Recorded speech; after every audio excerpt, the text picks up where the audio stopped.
Hello everyone and welcome to a new film review today. Today we are reviewing Jim Carrey's The Mask, and this will be dissecting everything. So let's just begin.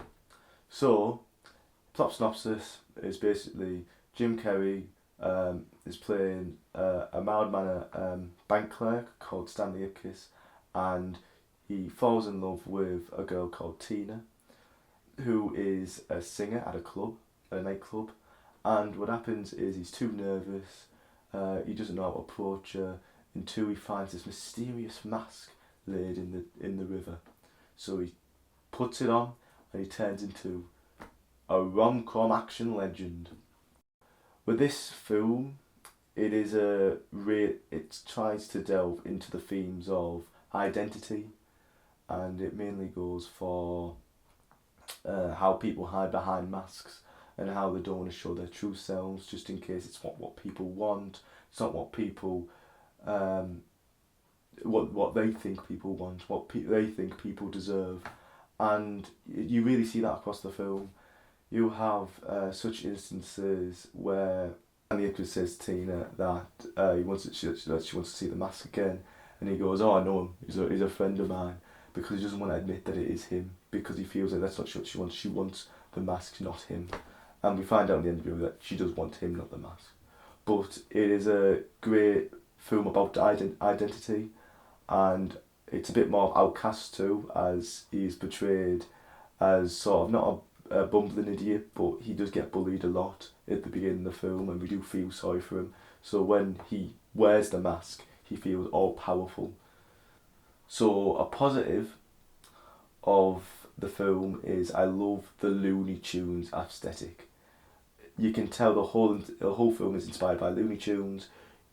The way he falls on the ground and he's 2D. That's another trope of what Looney Tunes is, and we're also the same with like we take things out of his pockets like a mallet, and then a clock that's like jumping up and down.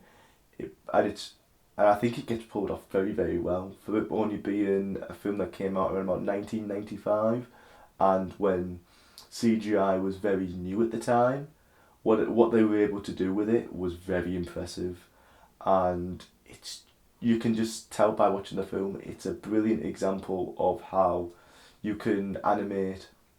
Well, you can make a film, a live action film with cartoon violence and cartoon humour, and it fits the landing. It works very, very well. That is one of the highs. I also love. Secondly, what I also love is the choreography. There's some dance scenes in this. One prime example I remember after watching it is the bit where Jim Carrey, Stanley Ipkiss, is running from the police, and he's nailing the door down.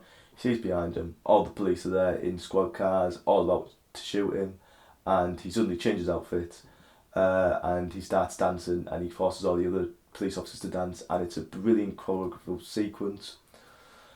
And you can tell there was so much hard work into it. The way the cops were dancing, he was dancing on top of the car. It's a really brilliant piece of it's a brilliant scene. Just to put another positive for the film is the actors' performances are brilliant, especially from Jim Carrey and from who is the actress Cameron Diaz, which is actually her first film. I think this is her first film, as in the credits. She's credited as the last one, and it also says in the beginning of the film, also starring Cameron Diaz, and they are both phenomenal in it. There's so many lines I remember from the film that Jim Carrey says when he's in the mask that is just influential or is iconic in the film industry and to the public as a whole. And I feel like that film really impacted a lot of kids, a lot of adults, and probably a lot of filmmakers to do sort of things like what it was trying to do.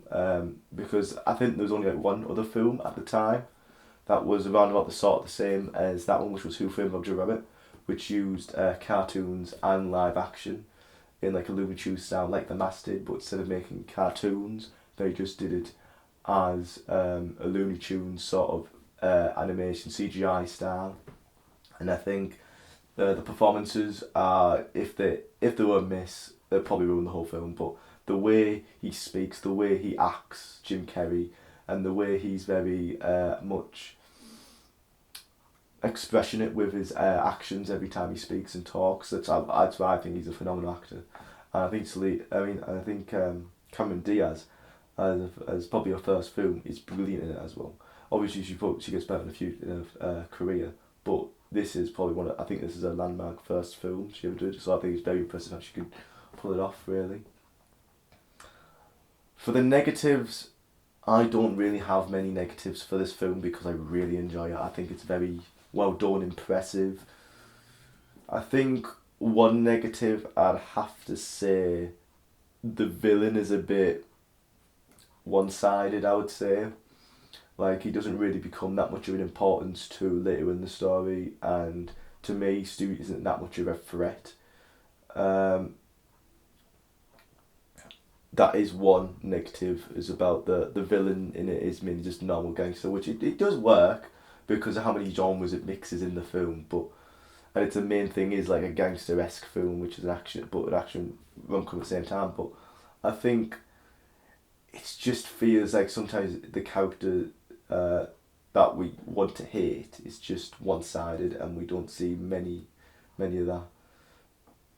But I wouldn't say there's that many negatives in this film because I think it's a fabulous and brilliant film.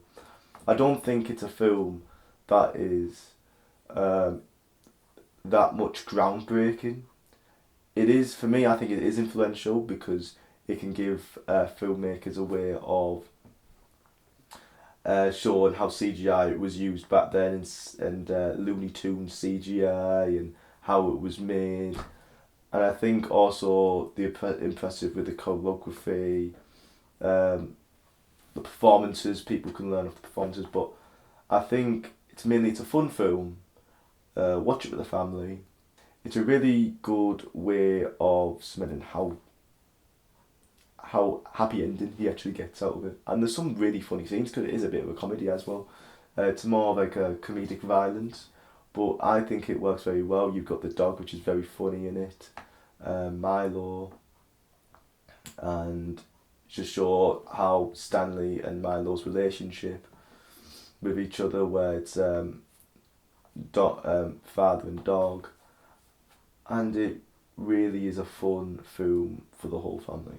So for me, I would give The Mask a 4.5 out of 5. I think it's a good it's a good film to watch. It's got some brilliant, as I say, it's got some brilliant CGI in for the time. It's got some brilliant performances. It's got some great comedy lighting in there. Some comedy jokes that hit really well, even from this day and age. And yeah, I think it's a brilliant and phenomenal film. So I highly recommend watching it. And thank you for watching. This review might be a bit short or longer, depending on how long I did it for. Comment below if what other films you might want me to review.